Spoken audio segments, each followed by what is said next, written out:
में राजस्थान के यशस्वी मुख्यमंत्री माननीय भजन लाल शर्मा जी, उप मुख्यमंत्री बैरवा जी,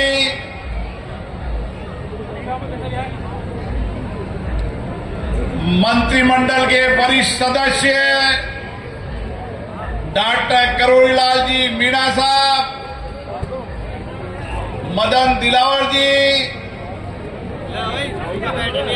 हीरालाल जी नागर साहब और मंच में विराजे सभी नेतागण और विशेष रूप से जिनके नेतृत्व में भारतीय जनता पार्टी ने सरकार बनाई, हमारे पड़ोस के सांसद सीपी जोशी जी। आज हमारे बीच में जिस जनता ने मुझे एक बेटे के रूप में, एक भाई के रूप में आशीर्वाद हमेशा दिया है, एक छोटे से कार्यकर्ता के रूप में हजारों लाखों कार्यकर्ताओं की मेहनत, उनके कठिन परिश्रम से आज मुझे यहां पर पहुंचने के लिए जिन लोगों ने ये त्याग किया, उनको भी मैं नमन करना चाहता हूं। मेरे परिवारजनों, कोटा बूंदी संसदीय क्षेत्र मेरा परिवार रहा है। जब से मैं चुनाव लड़ा हूं 2003 से, जिस तरीके से एक बेटे भाई के रूप में आशीर्वाद दिया है, यही है मेरी ताकत है, यही मेरी प्रेरणा है। आपने मुझे 2019 में सांसद बनाकर भेजा, लोकसभा अध्यक्ष के रूप में भी मैंने कोशिश की संसदीय लोकतंत्र की मर्यादा प्रतिष्ठा को बढ़ाया जाए, दुनिया में भारत के लोकतंत्र की ताकत को और मजबूत किया जाए। मैं आज खुशी से कह सकता हूं, माननीय प्रधानमंत्री नरेंद्र मोदी जी के नेतृत्व में संसद के अंदर 20 साल के अंदर सबसे कामकाज ज्यादा हुआ और सबसे ज्यादा विधेयक भी पारित इस संसद के इतिहास में हुए। एक ऐसे विधेयक जिनको हम वर्षों से इंतजार कर रहे थे। मुझे पता है कालखंड में कैसा परिवर्तन आता है।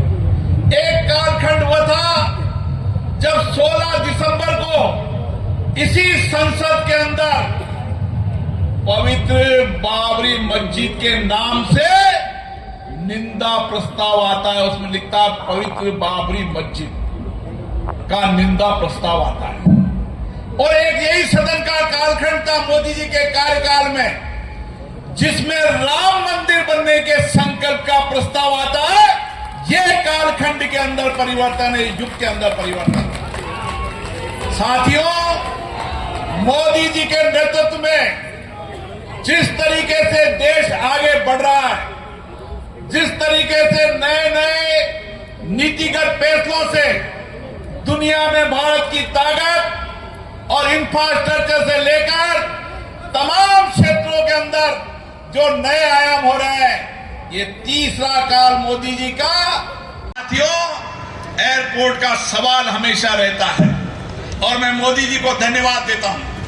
पिछली आम सभा के अंदर उन्होंने कहा था कि मुझे अध्यक्ष जी ने एयरपोर्ट की बहुत चर्चा की है।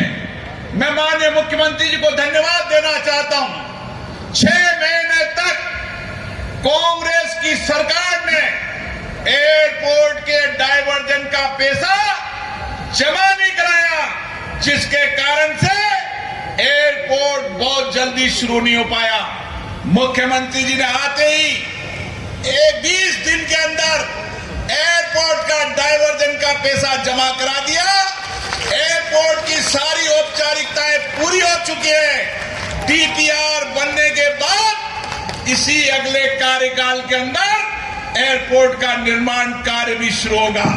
जहां तक कोटा की जनता का प्रश्न है, मैं लोकसभा अध्यक्ष के नाते भी मैंने कोशिश की कि हर समय आपके बीच में रहूं। कोई भी आपदा हो, संकट हो, उसमें मेरी कोशिश रही कि मैं आपके साथ खड़ा रहूं। चाहे कोरोना का आपदा का संकट हो, सारे विश्व के अंदर कोरोना का संकट था, ऑक्सीजन की कमी थी, लेकिन मैंने प्रयास किया कि कोटा में कभी ऑक्सीजन की कमी कोटा में नहीं आने दी। साथियों, वो गरीब के जीवन के हर दर्द को मैंने समझा है, गरीब की पीड़ा को मैंने देखा है।